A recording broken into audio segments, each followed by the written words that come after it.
Hello, it's your favorite sports Unc here. Don't forget to hit that subscribe button to join the fastest growing community on YouTube. Remember, Nightcap doesn't happen without you. So please subscribe or you're going to make Ocho cry. Yeah. All right, Ocho, we got a very, very special guest joining us. This guy's done something that very few track and field men in the track and field game has ever done. He's one of the few men that has run sub 44 in the 400 meters, run sub 19.8 in the 200 meters, run sub 9.80 in the 100 meters. He's a world champion in the 100 meters. He's an Olympic silver medalist in the 100 meters. And I think he won he's on the world relay team. Here he is, ladies and gentlemen, Fred Kerley. Fred, what's going on? I think you're on mute, Fred.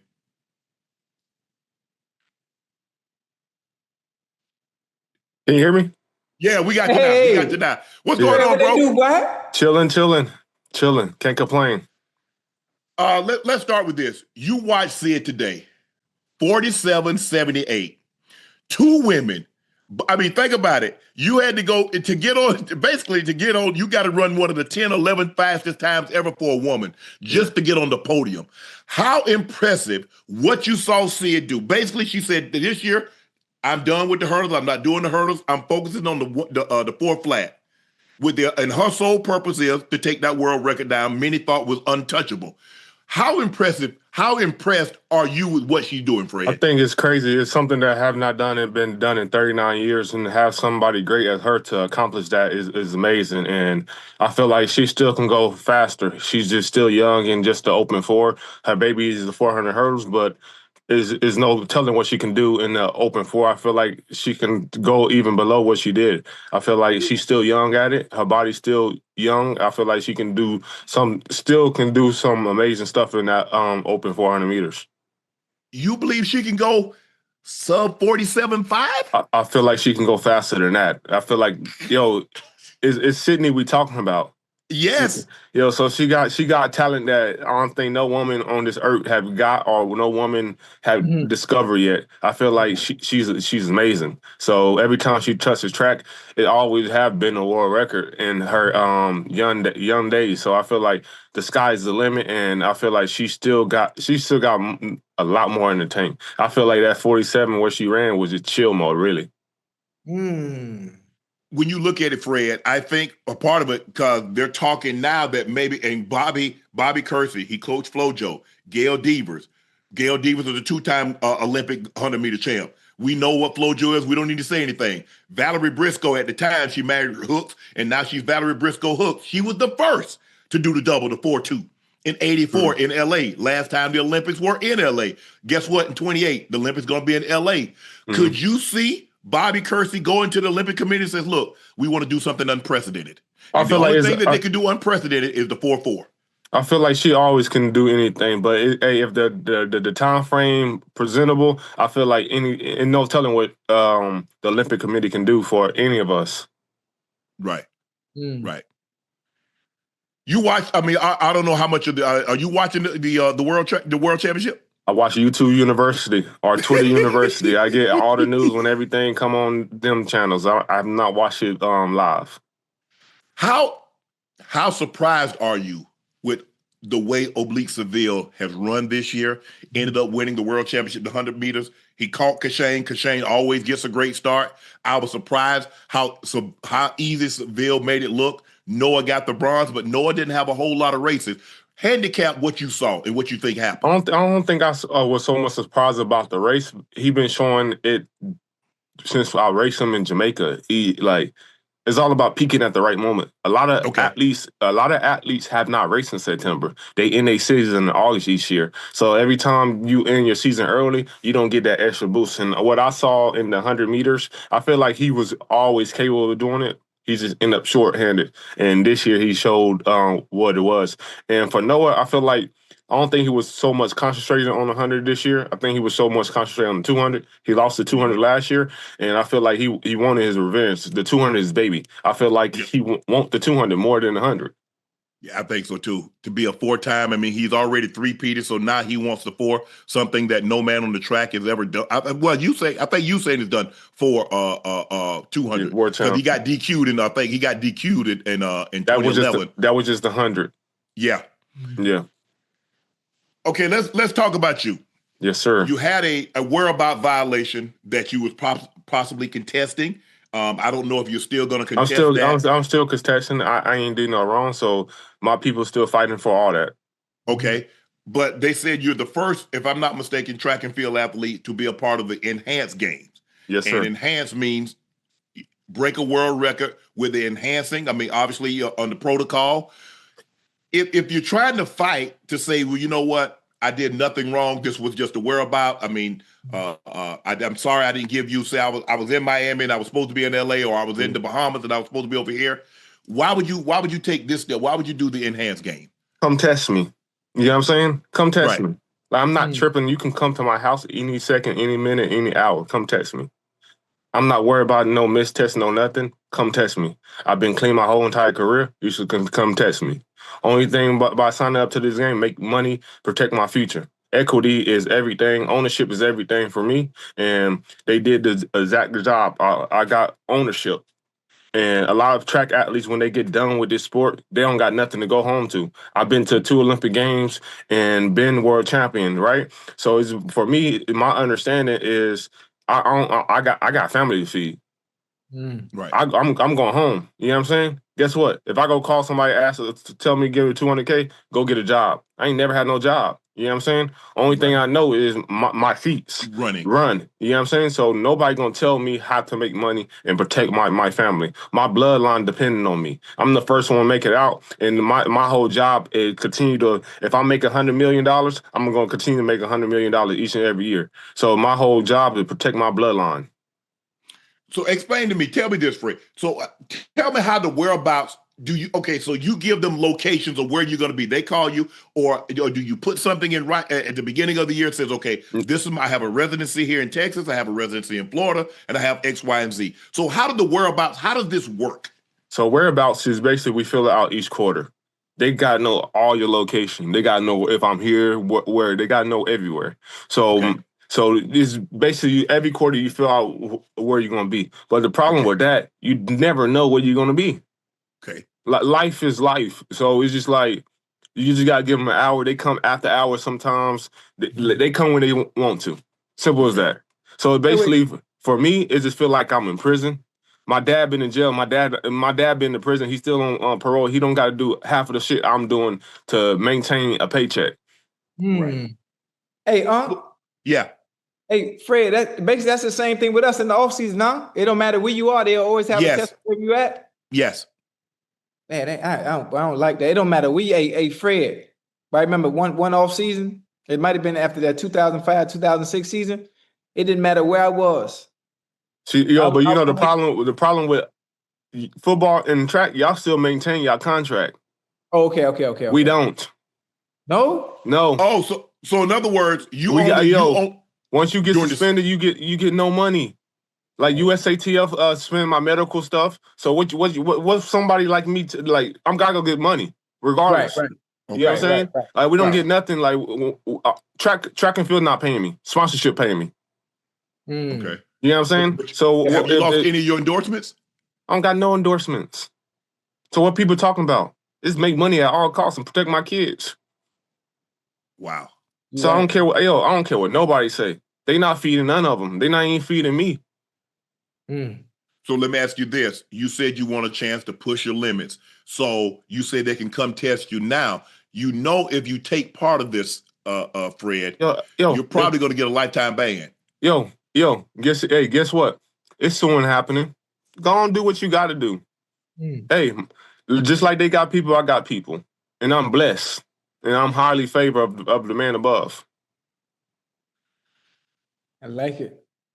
Do you think if you were to go ahead and take this process, how do you think Fred Kerley is going to be remembered? Because like I said, Fred, there's not a whole lot of men. I mean, you're an NCAA champ. You went to the 400. I'm still in the 200. I'm still in the testing pool. Okay. I'm still in the regular government body testing pool. Okay. So let me ask you a question. Do they do blood? They do blood and urine? They do both.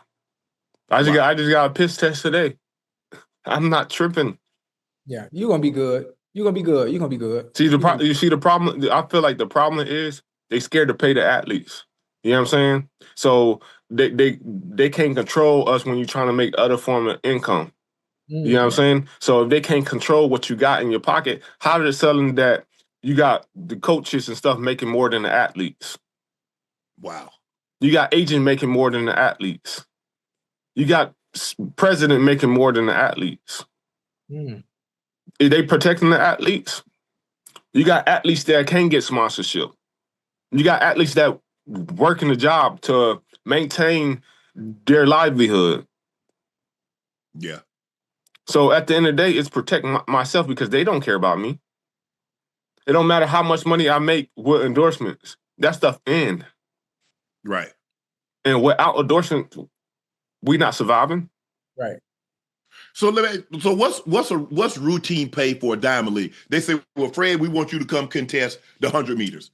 What does a Fred Kerley get? What does the guy? Obviously, Usain Bolt with a special circumstance. I feel like every year been different. Everything been like I can't tell you on a day-to-day or it's wherever the meet got or whatever the meet think is the main event of that championship. Okay. So I can't like every meet is not the same. Right. Like only thing so that it might be the 100, it might be the hurdles, it might be the 200, it might be the 400. Okay. I see what you're saying. I'm an American, so America live different for Europeans. Okay. Like we gotta live. You know what I'm saying? Nobody coming to my rescue and ask me if I got this or got that. Like nobody care. Like people gonna live on their regular life. If I go dead broke right now, if I go, oh no, I don't got it. So it's protect my future, protect my kids. You know what I'm saying? My legacy. I did everything in this sport. I'm still doing everything in this sport. So let me ask you this: you say you're still in the testing pool. So now you didn't go to the Worlds. So are you still training? So what is it now? What do you do now? Because basically, I don't know if there's anything after the Worlds, and so the season's basically over. Are you getting ready for next? Are you going to do the indoor season? I'm suspended right now, previous suspended. So I'm still testing retroactively. Okay. Yeah. So I'm not basically banned as of yet, but they suspended me for competition. Okay. So right, my lawyer's fighting that. So right now, I forever be training. I'm an athlete, so you just never stop doing what you do just because of this. You never know. You always got to be prepared for what's coming. Fred, let me ask you this. Why did you, I mean, you're a great 400, you are great, you was on pace to be one of the greatest 400 meters. What made you decide to drop down and do the 100? See, like the 2019 actually changed everything. My coach left me in 2019 to go get a degree overseas. 2020, I was without a coach. 2021, I was without a coach until like a couple of, that's when I moved to Miami and started training with Coach Joey. And I was still doing 400 training, but 400 training, you got to have somebody there just to push you. The 400 just started getting boring. And then all of a sudden, I'm just like, let me just try this. My ankle got rolled and stuff, and then I was running on a hurt leg. And that's when God blessed me. I said, I don't know what's next. And then that's when the 100 just came. I ran 100 at a track meet in Florida. And that's when repetition started becoming easy. And that's when I dropped my first 9. And I'm like, I'm going to the Olympics. Yeah, I'm running the 100 at the Olympics this year. Right. And a lot of people questioned me around me. Even my coach questioned me at the time. But at the end of the day, I'm always going to believe in my self-ability. I won't get into something if I know I'm not going to be good at it. Because it's rare. Now, we see people do the 4, drop down to the 2 because of the strength training, so you're really good. We see people do the 2, drop down to the 100. I think, what was the guy? He went to LSU, Xavier. He won the 400, 100. X-Man. Yeah, Yes, man. He won the 4 Yeah. and the 1 and the SEC at LSU. Yeah. And so he was having a problem. So I don't know if I've ever seen anybody do what you've done, but it's the times that's most impressive. To go sub 44, to go sub 19.8, to go sub 9.8. Like for me, Do you know anybody else that's ever done that? oh yeah, I do. Besides yourself? Nah, I don't know nobody. But for me, it's just like it's all about people tell me I can't. I Okay. hate the word I can't. That will make me want to do it even more. Oh, you can't do this, you can't do that. Oh, like I heard that plenty of time when I'm younger, so that's why I'm gonna go do it. Yeah. And every time somebody say I can't, I've been successful. And hey, you know what I'm saying? So I can't complain about what God gave me in my heart to do. He pushing me to greater things. So when somebody say I can't, that's when I'm gonna do it. Just like I will moss on Ochocinco right now. Whoa. Dang, Fred, that what I'm talking about. Fred. Hold on. Hey, Unc. You know why he ran sub 44, right? Well, you chasing him? Nah, ask him who he trained with. You came to the track like 1 or 2 times. Ask him who he trained with, huh? He came You like, got him, Ocho? You beat Fred in the post? Hey, flew by him. He was like, you know what happened? Ocho, you fast. He started training for boxing because I beat him so bad. Hey, flew by him. He was like, I didn't know you was that fast to be this old. I was like, yeah, I'm like that. So if this ban is lifted, I don't think there's anything next year but the USA's, and then there's the Worlds in the 27, and then you got the Olympics in 28. So what is your immediate plans? I'm still running. I'm still running the game. I got a salary. Okay. I got a salary. I got equity in the company. So I'm still running and still run freely. You know what I'm saying? People can't deny me of my success. Like I said, I ain't really missed no tests. All the missed tests I missed, I would add track meet. Okay. So I'm not caring about none of what people say, but people got to go into the details and stuff. See, they not popping people on drugs. They popping people with whereabouts. Yeah. So they not really doing their job. And guess what? I got drug tests the next day after the missed tests. I'm not caring about no missed tests. I know what's really going down. And we explain to them too. Just because I'm American. Go ahead, Fred. Go ahead. Sorry to cut you off. Go ahead. Just because like I had a rough year and I can't complain. You know what I'm saying? So it's just like just gotta do better. Is it a situation, they don't give you a heads up. They just need you. So they call you, say, an hour before they're going to show up. It's no calls. Oh, they just pop up. Yeah, there's no calls, none of that. What? They gotta tell you. See, at least they let us know. It's none of that. It's none of that. That's not fair. That's not fair. It's none of that. Yeah, see, the problem is track and field are not making no money. That's how they make their money. That's why UFC dropped them. Yeah, the drug test. Yeah, the out of test. So they not really doing their due diligence and stuff with everything.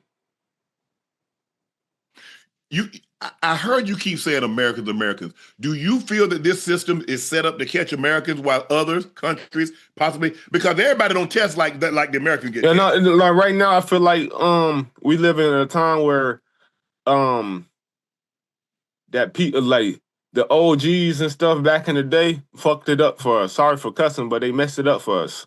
Okay, how so? You already know. Just the OGs messed it up for us. Like, okay. I don't care about getting tested. You can test me every day, every minute of the hour.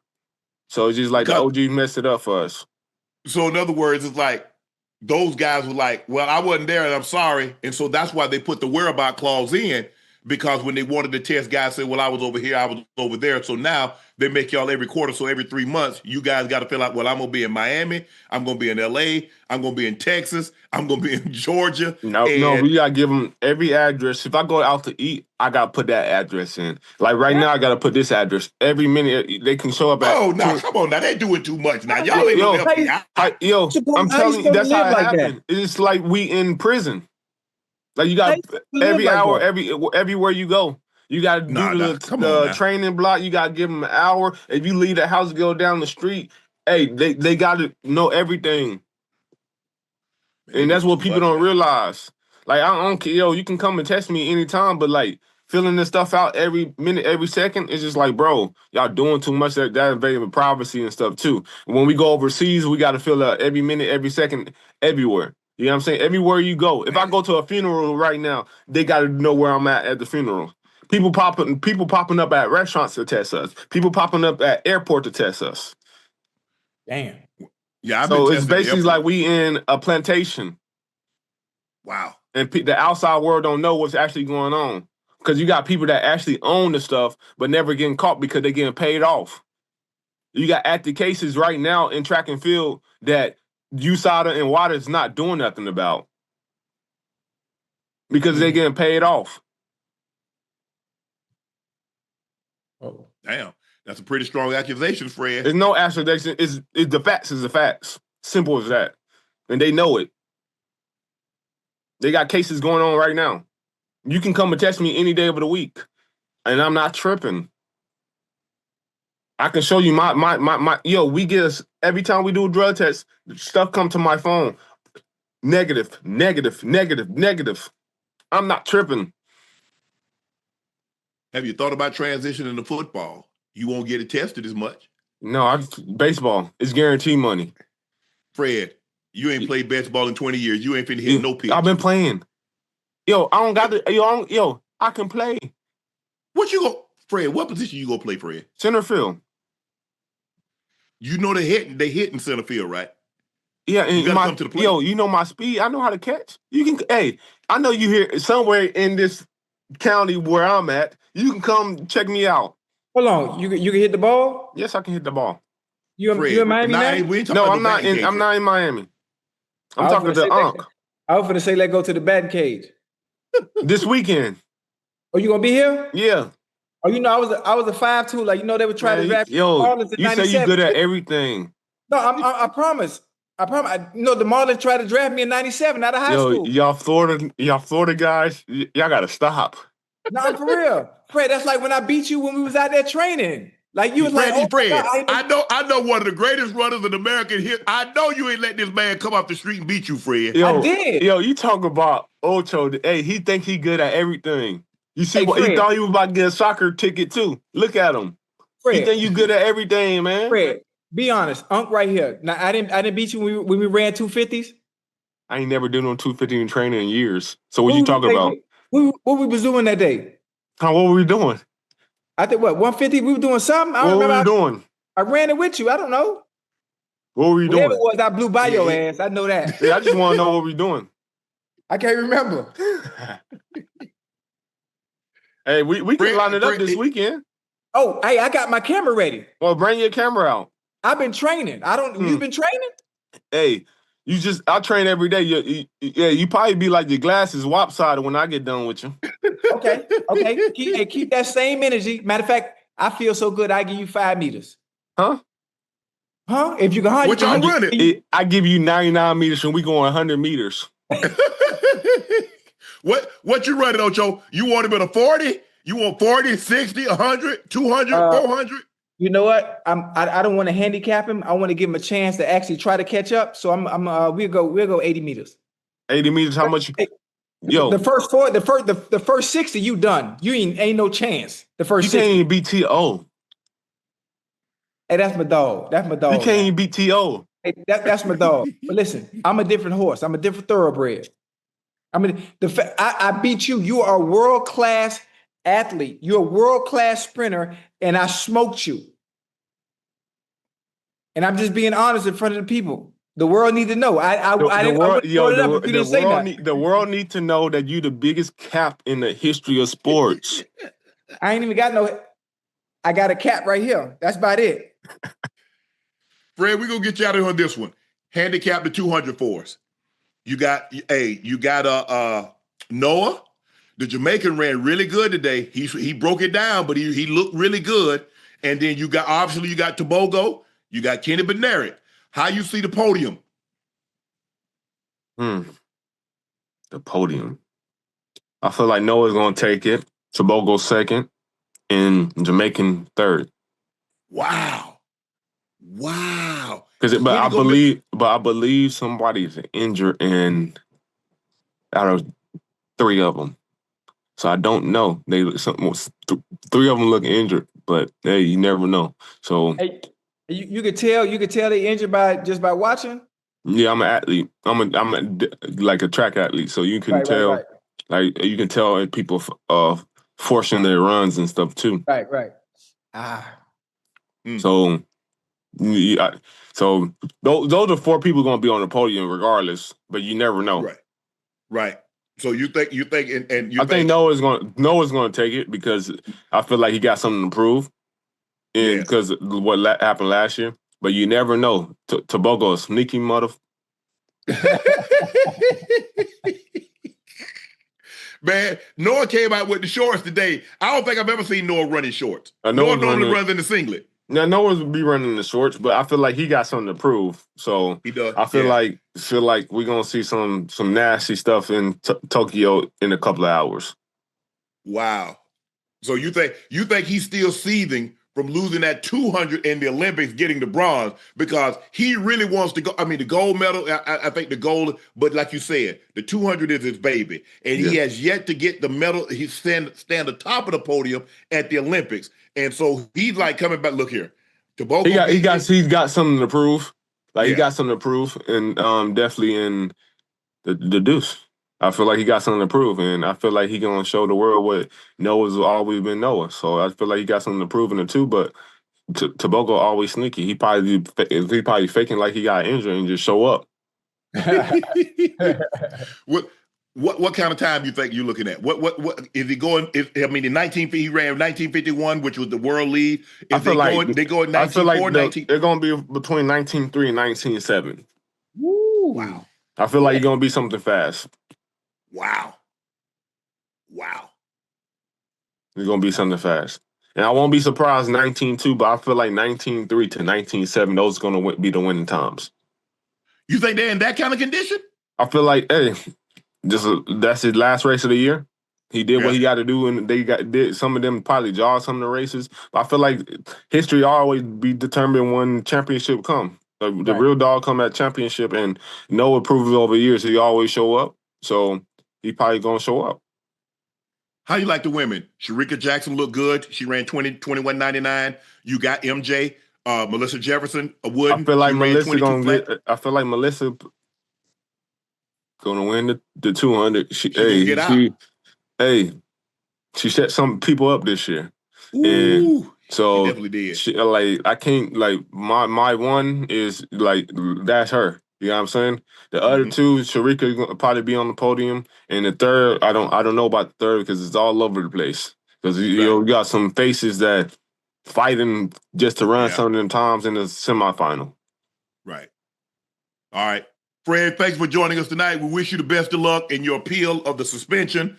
Whatever your endeavors are, we wish you the best of luck, man. Stay healthy and come back and join us soon. Yes, sir. Appreciate it. Appreciate you, bro. Bro.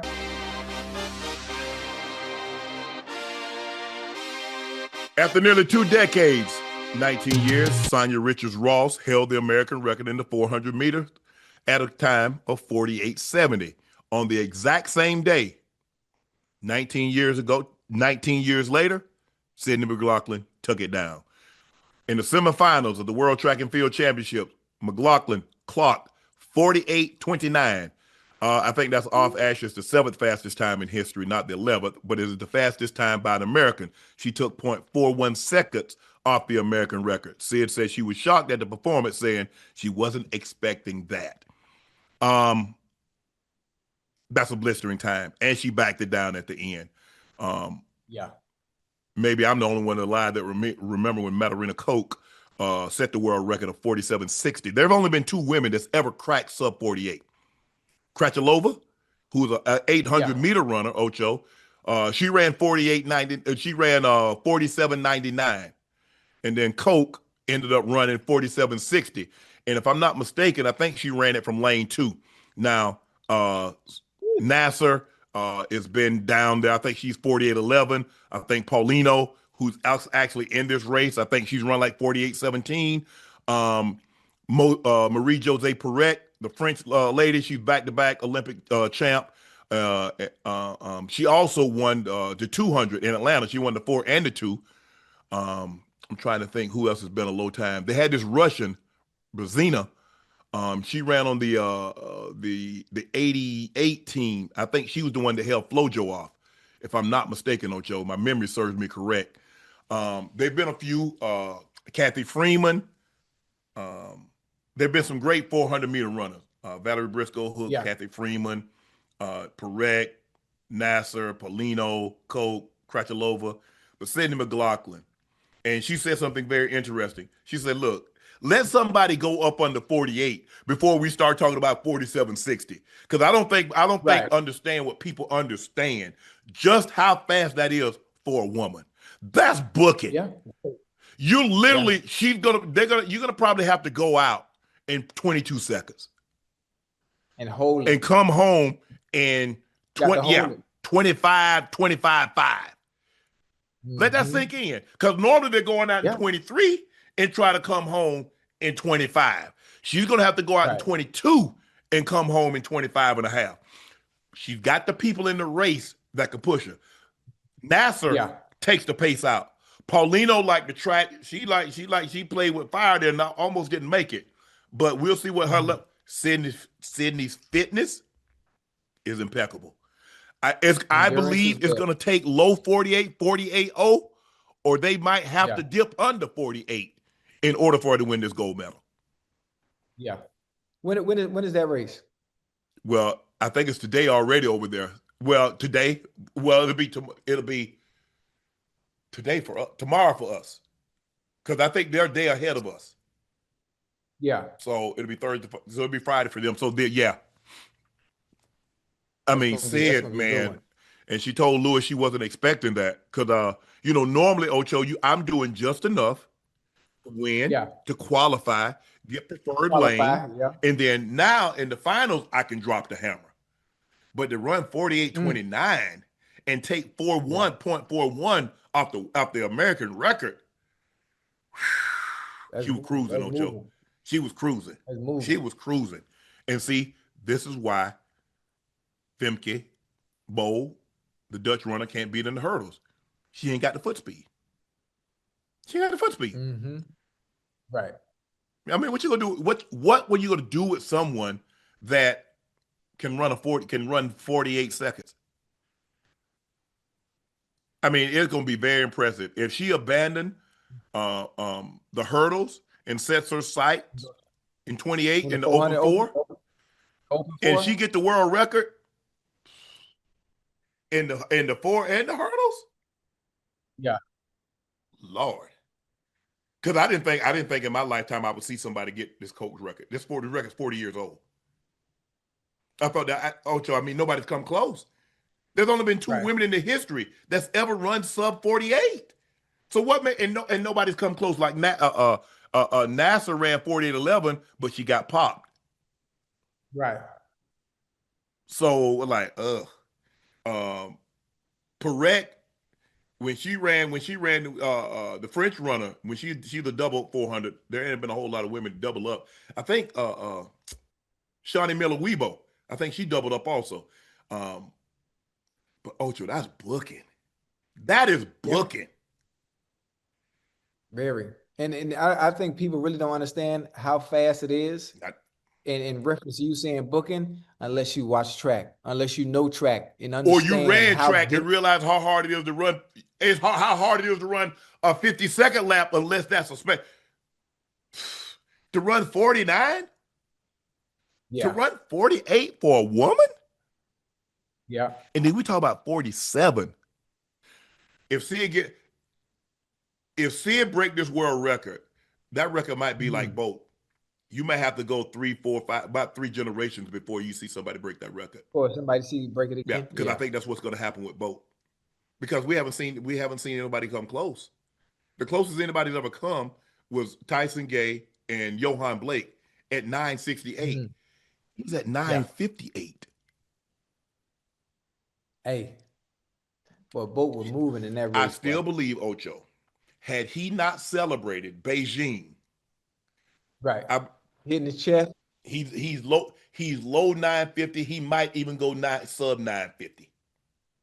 Ooh. That he broke the guys. He's light years in front of everybody. I just wish, but he was so happy. And I understand the moment. I just wish he had ran through the tape. I just wish he'd ran through the tape, because that time would have never been broken. Nobody's ever. You're gonna have to be on a motorcycle or have a hurricane behind you. That's the one or two things. You on a motorcycle or you got a hurricane behind you. Yeah. One That's or the it. other. But Sid, she's in phenomenal shape, and I think it's going to take a special time. I think it's going to be 48-0 or sub. I think the world record's safe. Me personally, I think the world record is safe, but I do think 48-0 or maybe a tick under 48 is doable. I think it's doable, and then I think over the next, could she possibly double? They're going to have to set the schedule like they did for Michael Johnson. Valerie Briscoe Hooks was, I forgot about Valerie Briscoe Hooks. I forgot she was a great, she was the first person to pull the double, the 4-2, and she did it in 84. So we've had Chandra Cheeseborough. We've had some great runners in the 400. But hold on, we got a great 400 runner right now in the family. Oh, your daughter? Yeah, Rhea. Yeah, I hope you watching. You see what Sid doing? She had, Kentucky. Yeah. Shoot. Oh, your daughter run for Kentucky too? I didn't know that. Yeah, she up there. Yeah, she up there in Kentucky. Yeah. She better be watching too. I think the head coach when Sid went with Edric Floral. I think he's at University of Texas now. Oh, he left? I think so. I think, okay. if I'm not mistaken, I think he's at UT now. But Sid's booking. Ash, it's the 7th fastest, not the 11th fastest, correct? It's the 11th fastest?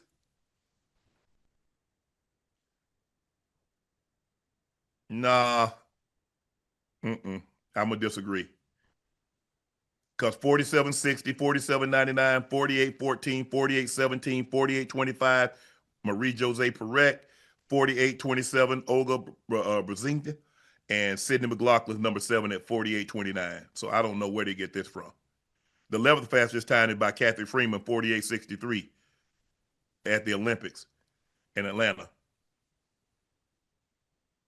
So we're gonna disagree with USA Today or USA Track and Field.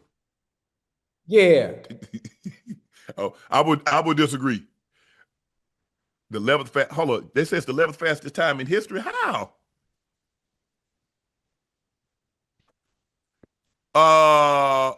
Pull it up. Pull it up, Ash, right quick. Google it. Because something ain't adding up. I hope they ain't threw men in there.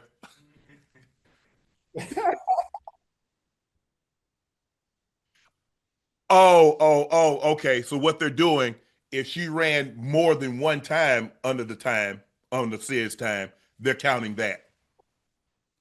Okay. So I was just wow. Yeah, but look, I'm gonna leave that alone because we know what the system that the East Germans and the old Soviet had in place. But let's leave that alone. Hey, she ran the time, it got ratified.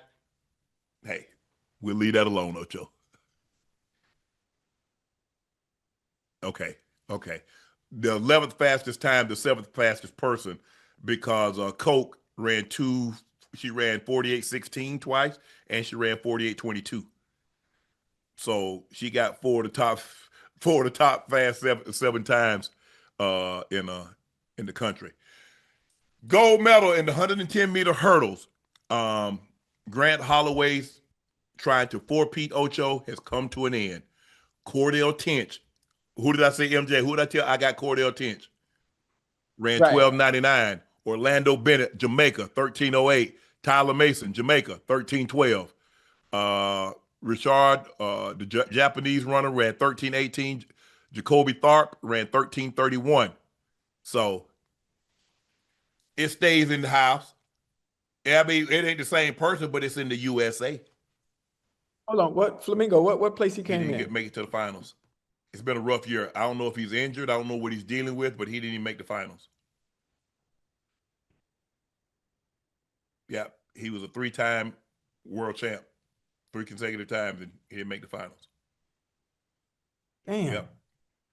And the 1,500 meters, Isaac Nader, Portugal, 3:34.10. Jake Reitman, Great Britain, 3:34.12. Reynolds Chariot, Kenya, 3:34.25. Timothy Chariot, Kenya, 3:34.50. Neil Larios, the Netherlands, 3:34.52. Robert Farkin, Germany, 3:35. Josh Kerr was dealing. Ingebrigtsen, I don't know what happened to him, but he didn't make it. Cole Hawker got disqualified for jostling, and Josh Kerr, the reigning world champ, he dealt with a foot. He was dealing with a calf injury or something. He finished 14th, and he didn't make it to the finals. Damn. Men's long jump, the gold went to Furlani of Italy, 8:39 meters, beat Carl Lewis at the record as the youngest long jump world champ in history. To Tajay Gale, Jamaica, 8:34. Shi Yohua, China, 8:33. So, damn. And the pole vault, Mondo Duplantis, a new world record, Ocho, 6 meters 30. He breaks the world record for the 14th time. Hey, that's crazy because I used to pole vault in high school, did, huh? huh? Yeah. Damn. Manolo Wait, what Carolus, what was the record again? 630 meters. That's over 20 feet. Okay. Yeah. I did about 17 feet, boy, my junior year. The former world record holder, Rene Lavalini, was in last place. He was in 8th place at 5 meters 75. He's the former world record holder. And Sam Kendricks of the U.S., 595, finished just off the podium. Dang. Boy, I remember them days, boy. I was scared to pole. And the shot put, Ryan Krauser, in his first meet, he's been dealing with an elbow injury this entire season, but he came in, and when he needed to be great, he was. 22 meters 34 for gold. Muñez, Mexico, 21.97, silver. Leonardo Fabri, Italy, 21.94. Tom Walsh of the New Zealand, he was 21.94. But but it's unbelievable what Krause was able to do. I mean, just think about Ocho. The first time he threw the shot in competition was at the World Championship. Yeah. And he uncorks 22 meters and 34 on his 5th throw. The greatest shot putter in the history. He won 3 consecutive World Championships. He's won 3 consecutive gold medals. Obviously, he's going to go gear up. Probably, I don't know how much you do. They only got the USA's next year, and then they got the World Championships in 27, and then you got the Olympics in 28. He's relocating. His wife's a doctor. He's moving to Nashville. I think she got a job at Vanderbilt. I think they're relocating from Texas or Oregon. Yes. Hey, they didn't force you when you was in high school to run track? Yeah, I ran track. So you ain't do the field events? I did. I was a triple jumper, long jump through the discus. Okay, I did shot put and I did pole vault. Yeah. I ran 4x1, 4x4, 100, 200. I ran the 1500. Yeah, I won I'm a 3-time state champ in the triple jump. I won the best performance trophy, the farthest jump in the state meet my senior year. I won the high point trophy, the most points accumulated in the state track meet in my classification. My junior year, yeah, I ran track, Ocho. I was pretty good. Got recruited by a lot of schools. I still got my technique too. Nah, your legs too close together. Huh? I know my furniture white. I can't kick my furniture now. But congratulations to all the winners. Ryan Krause, gold medal. Yes. And Cordell Tinch. Unbelievable. We keep the gold here. We go keep that gold medal here. Yeah. Hey, don't think I didn't see what y'all said, Jamaica. But we about to get that gold medal. We about to get gold and silver in the 200.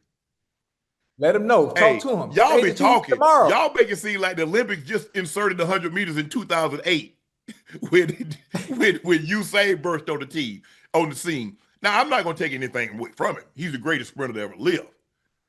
Yeah. Facts. Not going to take anything from him.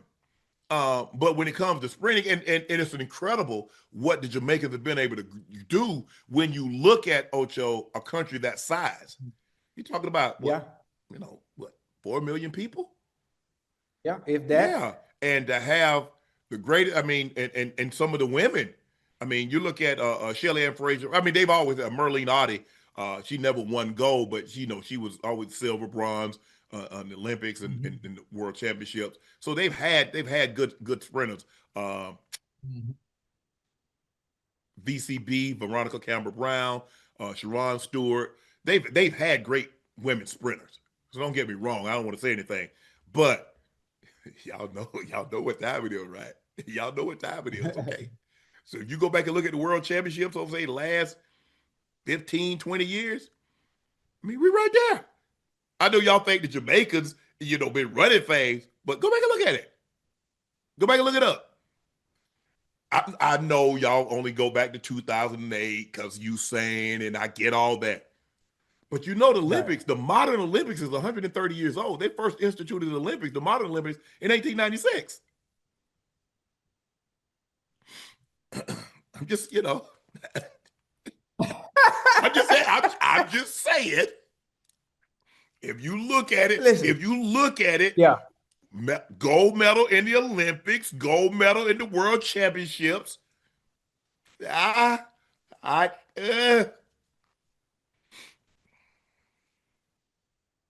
feel very comfortable.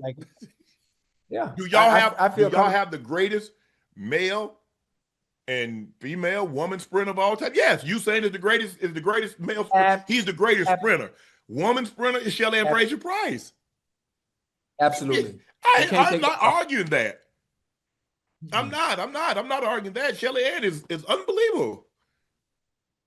I mean, 5 world championships, 2 Olympic golds, a 200-meter championship, 2 4x1 championships. What's the argument? She's the greatest. Usain, I don't even have to say anything. I don't need to say, hey, you just say Usain Bolt, the greatest sprinter ever. Shelly Ann is the greatest woman sprinter ever. But we gonna see. We gonna see. We gonna try to make it. We gonna make it 2 for 2 sweepstakes. Yeah. Hey, MJ got this. Yeah. And y'all already know Noah got something for y'all. Oblique, go see Noah in the 200. Christian, go see him in the 200. Y'all want some? Y'all want smoke? Yeah. All my fellow Jamaicans, I love you. Yeah, I love you. Every last one of you. I get them Jamaican oxtails at least once a month. Yeah. What go on? Yeah. But they be talking reckless, man. Look, I tell you, it ain't no upset. It is an upset. First of all, it is an upset because Noah was the reigning Olympic and world champ. What do you mean it wasn't an upset? It is. If you beat the champ, it's an upset. I'm not saying that Oblique hadn't been running well. Noah hadn't had a whole lot. He was dealing with some injuries. That's what he said. He didn't run a whole lot. Didn't run a whole lot of 100 meters. Didn't run a whole. And he's taught himself. He's a 200-meter specialist like Usain that taught himself how to be a good 100-meter runner, Ocho. But I gave Seville and Thompson the credit. They go into gold and silver. They did. They beat him. But I'm worried. I'm worried about this 200. Why? Look, I'm waiting on this 200. He seems to be fit. So it should look. We know about Noah. We know about Benerick. We know about Tobago. I don't know if anybody else can really challenge those 3. Noah seems to be as he's run, and he had to run rounds. He's kind of run himself conditioning where it needs to be because there's nothing like racing. You can get out there and practice all you want to, but you got to race. Right. You got to get your body conditioned to run those 4 rounds. And I like Noah chances. We'll see. I love him. Now I don't like him. I love his team. Yes, and if he doesn't win, it's going to be an upset. It is. I know Tebogo, but I mean, you talk about a guy that's won what 3 world championships. And everybody that's in this race, he has the fastest time. He's run 1931. He has the fastest time this year at 1963. Big Narek is close behind him at 1967, and then Tebogo is at what, 1976. We know Tebogo has run, I think he ran 1941, 1943 at the Olympics. So we know Tebogo can run. We know he has 200-meter capabilities. He got DQ'd out of the 100 meters. But it's going to be interesting to see. I don't know it. Who want to bet something on it? Put something on it. Uh-oh. What y'all got, Jamaicans? What y'all want to put on this?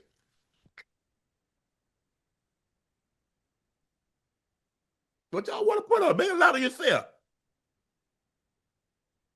I'm taking Noah. We getting gold and silver. We going to pay y'all ass back. Y'all took gold and silver in the 100. We finna take gold and silver in the 200. That's what we about to do, Ocho. That's what we about to do. MJ. Here she is. Here she is. Hey, joining us. The world's fastest woman. Here she is, all the way from Tokyo. She got the bronze medal in Paris. She said she wasn't satisfied. She says, I want to reach my maximum potential. And she did. At the World Track and Field Championships in Tokyo just a few days ago, she ran 10:61, which is the 4th fastest time ever run by a woman. We got Flojo, who ran 10:49 at the USA's in Indy. And in 2021, I don't know what was in the water, because you got Elaine Thompson-Herah run 10:54 in Eugene, and then you had Shelly Ann Fraser-Price, the pocket rocket, run 10:60 in Lausanne. And here she is. We had a conversation, MJ. I say, I think if you, with these ladies in, with the right wind, I say, I believe you can go sub 10.6. You had a negative headwind. I believe if you get a plus, you get a +1, you get a +1.5, you go in sub 10.6. Do you believe that? Congratulations. Right. Tell us how you, before we get into that, how you feeling? I'm feeling good. Thank y'all. I told you I was coming back. You told you, I said, when you win that gold medal, I said, when you win the gold medal, make sure you come back and tell us about it. Oh, yeah. And your Wi-Fi is perfect. Listen, Tokyo, it's so efficient over here. Everything is great. The Wi-Fi is good. I know it's good because I brought my game and I could play Call of Duty. So you going into, so obviously, is your coach over there with you? So tell me your strategies. So obviously, it's survive and advance. You're trying to be as efficient as you're possible. I'm not trying to expend any more than I have to advance and get through the rounds. And so that's what I'm trying to do. And once I get to the finals, I'm going to drop the hammer. Is that kind of your strategy? Survive and advance, doing as little as possible? Yep. That's the name of the game when it comes to these championships and the rounds, is to just conserve as much energy as possible. And then when you get to that last round, it's just about who can put together the perfect race at the perfect time. And I just kind of look at it as, I'm going to just lay it all out. Because, I mean, I've been working for this very moment, so there's no need to be trying to hold anything back. Just let it rip. Do you believe if you get a positive tailwind, you could have gone sub 10.6? Absolutely. I thought I was going to run 10.5, if I'm being honest. I knew it. Really? Hold on. 10.58, 10.55, or lower than that? If I'm being completely honest, I thought that I had a chance to run anywhere between 10.52 and 10.55 with the right tailwind. Well, now you're talking about the right tailwind. You're probably going to need probably about a 1.5. And a 1.5 will probably got you what you wanted, probably a 10.55, maybe a little lower. But I felt that with the women in this race, you look at Julian Alfred de St. Lucian, you look at Tia Clayton. So you had the women. Tolu is always dangerous from the Ivory Coast. She's dangerous. Dina Asher-Smith, she's dangerous. Your training partner, Sha'Carri, she's run 10.65. There's not a whole lot of women that's run sub 10.7. She's one. So you had the women in the race. You had the track. You just needed a little bit more favorable conditions, and I believe you go sub 10.6. Yep, for sure. And I said that too. And then even looking back at the race, like, obviously it was one of the best races of my life. It was the fastest I've ever Mhm. ran. But I look at the race and I still see areas where I could have improved on. Like I probably could have been a tad bit more explosive coming out the blocks, or, just running through. Well, I ran through my transition very well. I feel like the weakest part of my race the other night was probably the start. But Yes, that's I just would agree. because and that's just because I like to be able to create the separation. Like my coach drills into my head, like, when we get in certain races, obviously the game plan changes, but for races like these in this moments, the biggest advantage that I can have for myself is to put it away in the first 30 meters. So I Okay. feel like going back at it, like if I could do it all over again, I would probably be that much more aggressive at the start, and then you take my start, make it a little bit more aggressive with how the rest of the race went for me, then I probably Ooh. would. I probably wouldn't have Yeah. needed a win. I probably wouldn't have needed a Right. tailwind to run Matter of 10:40. fact, I don't know. Boy, that finish. Hey, Tia Clayton pulled up. She like, MJ said, where you going? Let me get up out of here. Where you going? You ain't finna get this. Yeah. Me. hey MJ, when it comes to racing and always having a game plan when you're going against women that are great as those that you went against today, or what time? It's 1:30. It's 1:38 out there, huh? It's like 2:30. It's like 2:30 in the Okay. afternoon here on Wednesday. No, Yeah. Tuesday. Yeah, You always Tuesday. have a game plan going into a race like that. What part of the race is your strength, would you say? I would like to say my strength in my race is my start. Start. Okay. Yes. But sometimes I have a tendency, like I think I've been so focused on trying to make the other part of my races better. It's almost kind of like I find comfort in knowing, not being complacent or prideful or anything like that, but like my start is kind of like the part of the race where I don't necessarily have to worry about it. With my start, it has more so to do with how aggressive I am attacking the front side angle and things like that.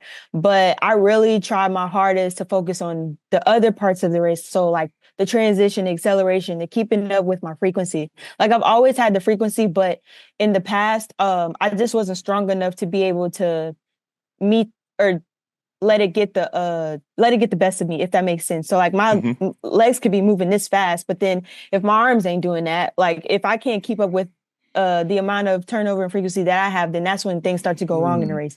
So I feel like this year, just in that race alone, like I feel like my acceleration and my transition was probably like the best I've ever had. Dope. Yeah. When you look at a race in training, I'm sure your coach is drilling your head. There's two ways to increase speed: stride length and stride frequency. How far are you out, and how quickly do you pick them up and put them down? You look at Usain Bolt; he's the perfect sprinter. You talk about a guy that had a stride length and he had the stride frequency, and it's taking him probably 40 steps to run 100 meters. Yep. So when you said, I'm a starter, but for some reason, was it in the back of your mind? Did you see that Tobago had false started? Is that in the back of your mind? Like, look, I am not going to blow this. I still believe even with these women in this race, you got Toulouse and you got Alfred and you got Clayton and you got Sharika Jackson and you got Sha'Carri. They're in this race, but in the condition that I'm in right now, they can't beat me. The only person that can beat Melissa Jefferson-Wooden is if I false start. If I don't false start, they can't see me. They can't get number tailpipes today. And it's true, because I think it's crazy because I did the same thing at US trials. Like I feel like this year my best start was probably when I ran at Prefontaine in Eugene. So like maybe about a couple weeks out before US trials. But even like going through the rounds at US trials, I was very like, I played it safe with all of my starts through the rounds. But it was just, I think like I agree with you. I think that I know what I have in the tank, and I don't want to put myself in a predicament to mess that up. So I'd rather play it safe than to, have that one time where I think like, oh no, this is the one, and then it's a little bit too much. So Is it a situation, MJ, that maybe you get a Diamond League meet where you don't have to run the rounds. It's one time, it's one crack. You know, I go over there a couple of days earlier. I get acclimated. I don't have to get off a plane, and I'm running in 3 hours, something like that. Where I go over there and I get acclimated for a couple of days, and I only got one race. Is it a situation like that where you feel you can put something together? Because we're asking you to do an awful lot. And I understand it's, to put rounds together and then run fast at the end. Because even though you're trying to be as efficient as possible, you're still moving at a pretty good rate. You're still burning gas, so to speak. And so do you think a 10-5, it was possible, but what do you think about if you just get that one race? So you know what? This is it. Yeah, I think without a doubt it would have happened, because then it would have just been like one and done. Like, this is it. You only get empty one the chance. tank. Yep, empty the tank. That's literally it. When you think about it, no American woman, and we've had some fast. Only one American woman has ever won faster than your 1061. Carmeletta, good friend. Hey, she run 1064. We got Sha'Carri at 1065. We got Marion Jones at 1065. We got some. So. You're in a very elite company. I believe in the next year, maybe two, you're gonna join, Elaine and Flojo, that 10-4, 10-5ish group. Have you thought about it when you wrote your goals down coming into this year? Was 10-5 on that paper? So 10-5 this year, writing down my goals. 10-5 wasn't on the paper. 10-6 definitely was, though. Okay. I wrote down 1068. And then when I ran 1065 at trials, it was kind of just like, oh, well, excuse you. You don't know what you're talking about, actually. To my own self. So, but then it's just like a testament to the work that I put in, and me knowing that, like, I'm a very firm believer in my faith. And I know that the journey that I'm on, the journey that I'm walking, like, I'm right where I'm supposed to be, where I'm supposed to be. And so I can't put a limit on what I think that I can accomplish. If I say that I believe in him wholeheartedly to the fullest extent, and that he's literally guiding my steps, then there's no possible way that I could put, a limit on what I do. So, and the same thing goes for the 200. Like, I had written down 21.9. That was my end goal for the 200 for me this year. And I ran 21.99 in rain and 68-degree weather. So I'm like, okay, Melissa, like, what are you actually talking about? Like, what do you actually think you know? Right. So those are not favorable conditions, cold and rain. The last thing a sprinter wants to see. Now, a distance runner, he okay with the cool. Yeah, he's like, let's have a day. he wants it. They want it to be cool. But as a sprinter, the way you're bound tight, you want it nice and, 75. I do 75. Yep. Give me a nice little tailwind, but you don't want windy. You don't want rain. You slipping and all that other stuff. So now, and I'm looking at this race, and I'm looking at the women that's in this race, yourself and Julian Alfred has run 1070. Sharika Jackson run 1065. Shelly Ann has run 1060. Toulouse had run 1070, I think 1075. She's run a monster time. So you got everything that you could possibly hope for. You like, you know what? You looking around, you're like, yeah. You're like, yeah. This is all barbecue chicken, oxtail. Yeah, I mean, were you feeling good? So how did you feel coming into the championship? Because you were the favorite. You had run all the times, and I was like, well, damn, you know what, when I knew, Melissa, when you put back-to-back 10-6s, I said, there ain't been a whole lot of women that can back up 10-6 with another 10-6. When you back that up, I said, if she don't false start, ain't nobody beating her.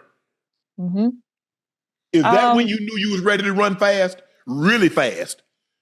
I think I knew after I ran Philly's Grand Slam that this was going to be like that. I feel like that's when it started before then, but it was really like, okay, no, I feel like it was, I put the stamp on it, like, no, this is your year to become a world champion. It was after that meet. And then going into Prefontaine, it was the rematch of the Olympic podium. Very much so. It almost looked pretty identical to the finals that we had last year in Paris. Yep. So it was kind of like, all right, they beat you that time. Don't let them beat you again. And going into the race a couple of days ago, I remember we were in the call room and then they were about to walk us out for the final. And I sat there and I just told myself, and I was like, Melissa, tonight is your night, but it's not going to be given to you. You're going to have to take it. Like, don't just think that it's just going to come to you.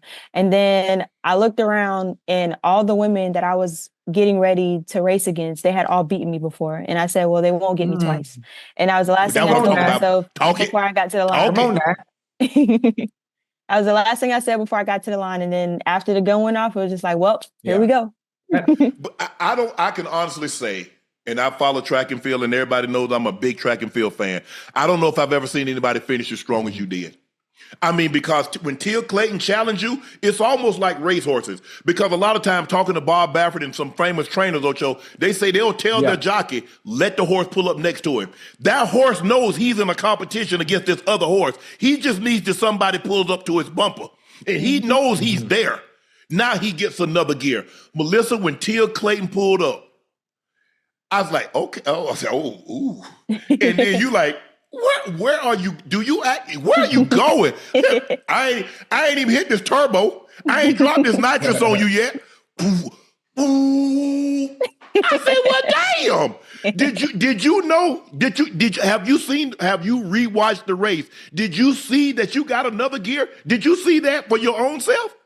I did. So crazy enough, I did see it. When I heard the gun go off, I remember me getting out and I was just like, okay, you got to clear the pack. You got to clear the pack. And then I got to the middle of the race and then it kind of went blank for a second. And then the closer we got to the line, I was just like, don't do that thing you do where you like roll your shoulders, get all crazy. Like just run through the line. Yeah. And then after I ran through the line, it was kind of like, oh, I think I won, but I need to see with my own eyes that I actually won. So I didn't really feel myself hit that other gill. It was just about really like just trying to stay clear of everybody else. Are you nervous before races? I think about football games and right before kickoff, the music is playing, and before they kick the ball off, I got butterflies in my stomach. My stomach is tight. I'm nervous until I actually have contact or I touch a ball. Like it's almost, I don't want to use the word scared, but nervous. Yeah. As before a race like that, before you go in the blocks, are your nerves okay? Or how do you calm yourself down? The biggest thing I do is just listen to music. And I kind of get a sense of that too, like leading up. So I was here about maybe a week before we started actually competing because we had relay camp and everything. So I think that was probably the longest week of my life because it was just like, okay, Melissa, you know you're ready to run. There's no need to be anxious. Like, just let the days go by. And then the time difference here was crazy. So the first couple of days, it was like no matter how late I tried to go to sleep, I was still waking up at 4 or 5 a.m. And then it was like I finally got to the point to where I was waking up at 6. So I'm like, okay, that's a little bit of progress. But then it was just still like trying to get to the line. So I think if anything, like I don't be really, really nervous. I just have like a lot of, I be anxious in a sense, but I'm also like you too. Like the minute I get to the warm up area and I start warming up, I'm like, okay, let's do this. Like I'm ready now. Yeah. You're in your element. Yes, exactly. In my element where it's safe. I'm looking at this relay. Now, I don't know who's going to be on the relay. I'm sure you and Sha'Carri because you guys made the finals. You're the fastest woman in the world. I don't know if we've seen a situation where the fastest woman in the world run lead off because you're such an outstanding starter. And so I don't know what you want to share because the relays are going to probably come after the 200. So you'll probably have some other women that's going to, qualify. Have you guys decided on a race order? Yeah. So I would say it's pretty much set in stone. I think what's going to end up happening is that, this is just as of today, obviously. I know that I will be leading it off, and then my basically I'll be it'll be my training partners on the TT. Yep. So me to TT to Kayla White to Sha'Carri is the last I've heard of.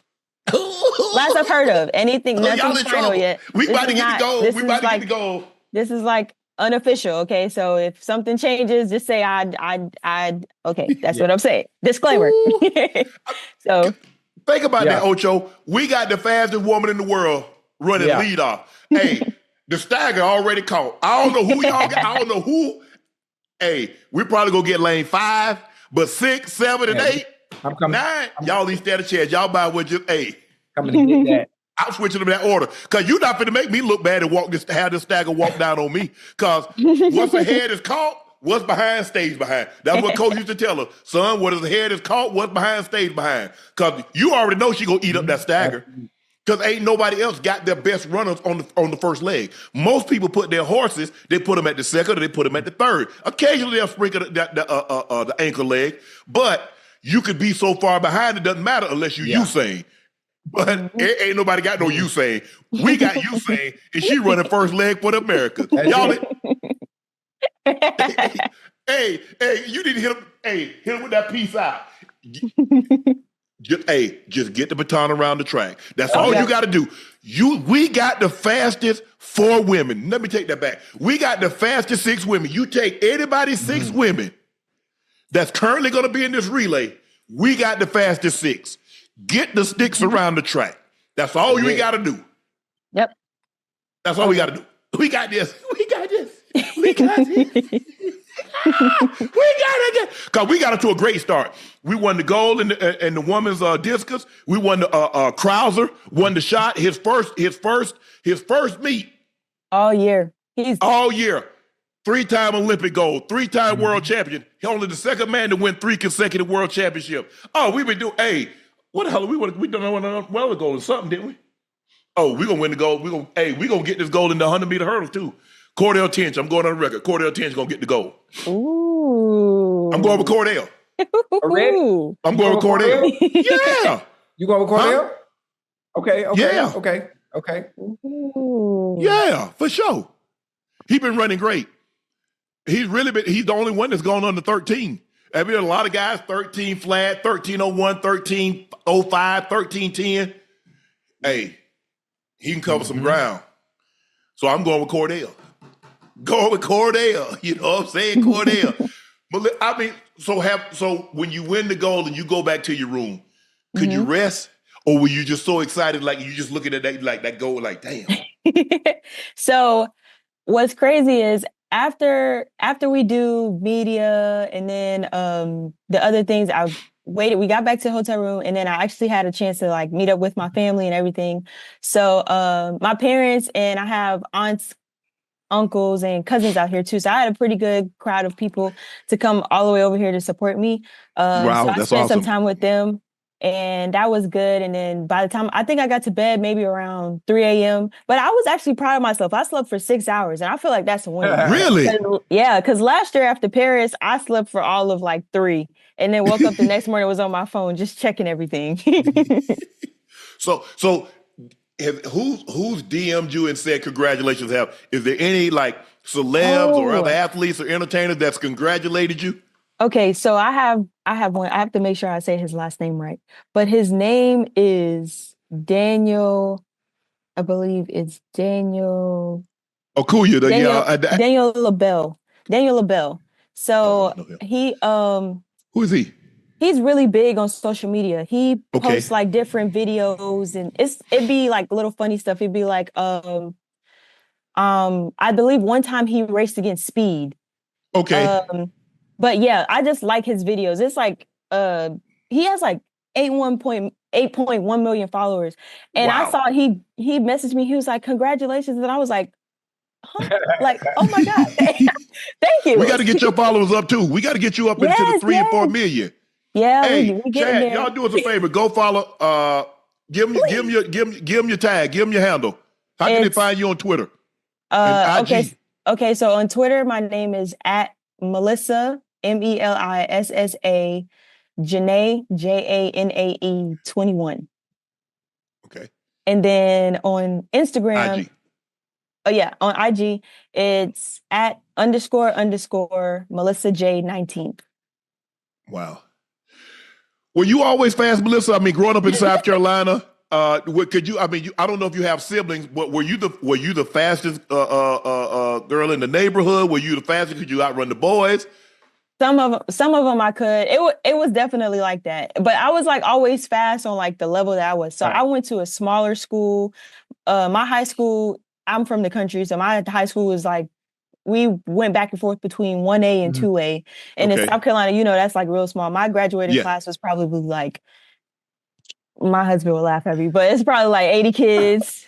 Well, I graduated with 60.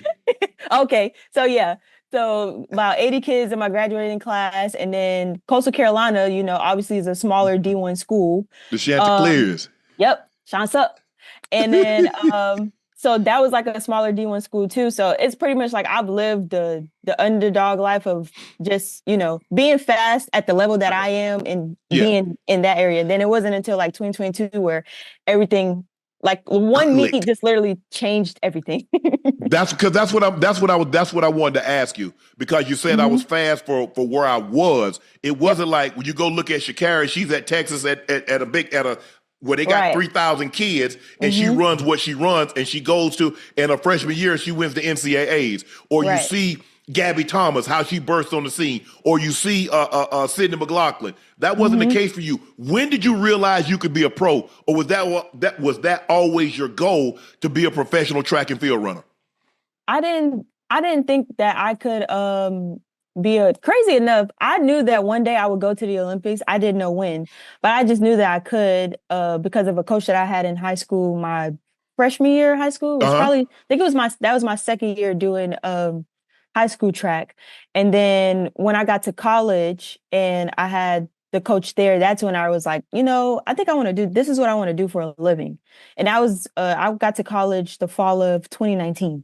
So that's when it really just was like, okay, I know this is what I want to do. I don't know how I'm going to get there, but I'm going to just trust the people around me to help me get me to where I'm supposed to be. So, and that's kind of how I went about it. Yeah, but I'm looking, when you choose to do something and it's just you, because track and field is is you versus you. It's you and your thoughts. It's you and your training. It's you and your nutrition. So everything is dependent on you. And ain't a whole lot of money in track and field. I mean, you can count it probably on like one hand, maybe a Usain that made a bunch of money, or Simone Biles, or Michael Phelps, Michael Johnson, Carl Lewis. It's not, flush with money, right? Especially for the women. And so why, I mean, obviously you go to college, you're like, I'm gonna get a degree, but why track and field? You just had something deep down inside of you said, you know what? I can make a living doing this. Yeah. And then I say it all the time. Like, I just like, this is what I'm here to do. Like, I'm here to run. I'm here. Yes. This is my gift that I'm supposed to be sharing with the world. And so the minute I got an understanding of that and realized, like, obviously the higher I go in the sport, the more sacrifice I'm going to have to make, the more I'm going to have to be disciplined. And like you say, like, obviously there's nowhere near as much money in our sport than there is in like football or basketball, but it's also just the resources that you do have, the money that you do have, being smart with that, and investing in yourself in order to make sure that you're becoming the best athlete that you could possibly be. Like, I feel like it was so easy for me because I grew up always not having the resources that everybody else had. Never needed for anything. I've always had what I needed, but when it came to like, sports or the schools that I went to and things like that, we never had the same resources as the bigger schools. So it was just like, okay, Melissa, control the things that are in your control, and then the things that are out of your control, leave that to whoever it's supposed to be to, and everything else will work itself out. Melissa, I'm looking at you. You're a thin young lady. So obviously you had to get stronger. You had to get, and I know women don't want to hear this, but you'll know exactly what I'm talking about. You had to get bigger. You had to get stronger. You were not strong enough to carry that. You needed to be able to propel yourself down the track. So women don't beat me up. Shannon Sharpe called a woman big, say she need to get bigger, but you don't understand what I'm talking about. But you needed to grow. You needed to fill that frame out, and you're still a thin young lady, but you're probably 15 pounds heavier than what you were probably in high school, college? If that. So what's crazy is I think weight wise, and that was because I got leaner. Injured. So yeah, I'm around the same weight I was, but I'm definitely more muscly. Have more of the muscle mass that I'm supposed to have. But I've definitely leaned out this year because I started working with the chef and everything, and just like really paying attention to what I You need hear to that, put in Ocho? my body. Wow, Ocho. She started working with a chef, and now she the world champ. Wait a minute. She said she's working with a chef. She didn't say what she was eating. She ain't eating bull jive. You don't look like that eating bull jive. McDonald's. You like McDonald's too? Yeah. I love McDonald's. But sorry, Ocho. I will say I have not been eating fast food. The last time I had fast food was before my wedding in February. And I said I wouldn't have any fast food until after I do all the things I want to do this that's year. okay. That's okay. No. Don't try to change it. Don't try to change it. August, September. You heard what she said, right? Did you hear what she said? Did you hear what she said? She hasn't had it since February. That's okay because she was preparing for tonight or yesterday, for that matter. It's okay. No, she ain't gonna have no fast food until she get back to the States. But guess what? She said, you know what? She said, you know what, Ocho? You know what? Let me cut this fast food out and let me see how great I can be. That ain't got nothing to do with it. Because she was fast while she was eating it. So she faster now that she's not eating it. No, you mad because you. I ain't mad. She just told you she hasn't had fast food since her wedding. She said February. She been fast all her life. So what you saying? She wasn't this fast. What? She wasn't this fast last year and the year before that. No, she wasn't. Yes, she ran 10-6 back to back eating McDonald's. So what you saying? Did she just tell you she hadn't had McDonald's since February? She ran those times in June. In July. Chicken McNuggets. I saw it. But so now you shift your focus to the 200. There has not been a whole lot of women to win the world championship in the 100 and the 2. Has that crossed your mind? You start putting yourself in very, very elite company. Oh yeah. Now the goal this year is I won't say was because it ain't done yet. The goal this year is to win everything. Like I set out that goal at the beginning of the year when I talked with my coaches, and I said, well, obviously at first, like for the 200, because I'm a very realistic person too. And I've fought back and forth with me running the 200 for a long time. But now I'm starting to embrace it. So I'm like, okay, if you stop playing around, then you can actually win the whole thing. So it went from that to just telling my coaches, like, I want to be able to take the 200 more serious to know I'm not only going to be like a contender, like I want to be at the forefront, like I want to be able to say, like, I came away with a gold medal in the 200. And I know that the only other woman to do so at a world championships is Shelly-Ann Fraser-Pryce. Shelly-Ann, who happens to be the greatest. She's the greatest sprinter. She is back-to-back 8 and 12. She won the gold medal.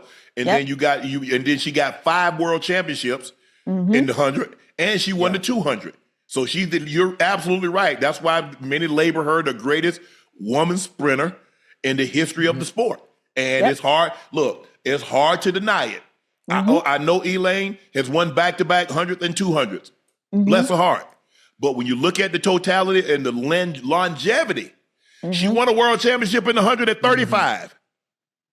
I was in that race, by the way, and dead last. I remember there. Man, Melissa, we're happy. Nightcap, the family is very happy, very pleased. Congratulations. Thank you. Thank you for taking time out of your schedule to come on and talk to us. But yeah, this is not the end.